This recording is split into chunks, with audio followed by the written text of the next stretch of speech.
നിങ്ങളുടെ ഫാമിലിയിലെ ഫ്രണ്ട്സോ ആരെങ്കിലും ഒക്കെ ദുബായിൽ ജോബ് സെർച്ച് ചെയ്യുന്നുണ്ടെങ്കിൽ അവർക്ക് ഈ ഒരു വീഡിയോ ജസ്റ്റ് ഒന്ന് ഷെയർ ചെയ്ത് കൊടുക്കുക. നിങ്ങൾ ദുബായിൽ കറന്റ് ഇപ്പോൾ ഒരു ജോബ് സീക്കർ ആണെങ്കിൽ നിങ്ങൾ ഒരിക്കലും ചെയ്യാൻ പാടില്ലാത്തൊരു തെറ്റാണ് CV ഡ്രോപ്പ് ചെയ്യാന്ന് പറയുന്നത്. ടു ബി ഫ്രാങ്ക്, ഞാൻ കഴിഞ്ഞ ഒരു വർഷമായിട്ട് വർക്ക് ചെയ്യുന്നത് ദുബായ് എയർപോർട്ട് ഫ്രീ സോൺ എന്ന് പറയുന്ന ഫ്രീ സോണിലാണ്. അപ്പോൾ ഈ ഒരു ഫ്രീ സോൺസിലൊക്കെ കുറേ പേര് ഇതേപോലെ വിസിറ്റിംഗ് വിസയിൽ ജോബ് തേടി വരുന്നവർ അവർ കഷ്ടപ്പെട്ട് പൈസ കൊടുത്ത് CV പ്രിൻ്റ് ഔട്ട് എടുത്തിട്ട് അത് ഓരോരോ ഓഫീസിൽ കയറി ഇറങ്ങി ഡ്രോപ്പ് ചെയ്യുന്നൊരു പരിപാടി ഉണ്ട്.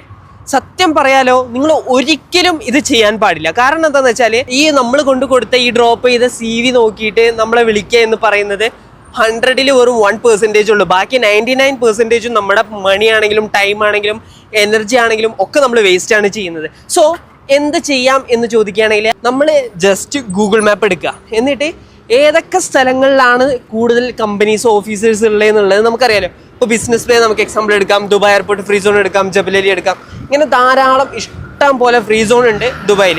അപ്പോൾ ഈ ഒരു പ്ലേസ് ഒക്കെ നമ്മൾ എന്താണ് ഗൂഗിൾ മാപ്പിൽ എടുത്തിട്ട് നമ്മളിങ്ങനെ സൂം ചെയ്ത് നോക്കുകയാണെന്നുണ്ടെങ്കിൽ ആ ബിൽഡിങ്ങിലൊക്കെ രജിസ്റ്റർ ചെയ്തിരിക്കുന്ന കമ്പനീസ് ഏതൊക്കെയാണെന്നുള്ളത് നമുക്ക് കാണാൻ പറ്റും. സോ അതുവഴി ആ കമ്പനീസിനെ നമ്മൾ സെലക്ട് ചെയ്യുമ്പോൾ അവരുടെ കോൺടാക്ട് നമ്പർ ഉണ്ടാവും, അവരുടെ വെബ്സൈറ്റ് ഉണ്ടാവും. നമ്മൾ വെബ്സൈറ്റിൽ കയറുക, മെയിൽ ID എടുക്കുക, അതുവഴി നമുക്ക് നമ്മുടെ ആപ്ലിക്കേഷൻസ് സെൻഡ് ചെയ്യാൻ പറ്റും. ഇതല്ലാണ്ട് നെക്സ്റ്റ് ഓപ്ഷൻ എന്ന് പറയുന്നത് നമ്മൾ കമ്പനീസിൻ്റെ വെബ്സൈറ്റിൽ കയറുന്ന സമയത്ത് അവരുടെ ലിങ്ക്ഡിൻ പ്രൊഫൈൽ അതിൽ ലിങ്ക് ചെയ്ത് വെച്ചിട്ടുണ്ടാവും. സോ നമ്മൾ ആ ലിങ്ക്ഡിൻ പ്രൊഫൈലിൽ കയറുമ്പോൾ അതിലുള്ള പീപ്പിൾസിൽ ആരെങ്കിലും ഒരാൾ ഹയറിംഗ് എന്നുള്ളത് ഇട്ടിട്ടുണ്ടാവും, അല്ലെങ്കിൽ എവിടുന്നെങ്കിലും എന്തെങ്കിലും ഒരു സോഴ്സ് നമുക്ക് കിട്ടും.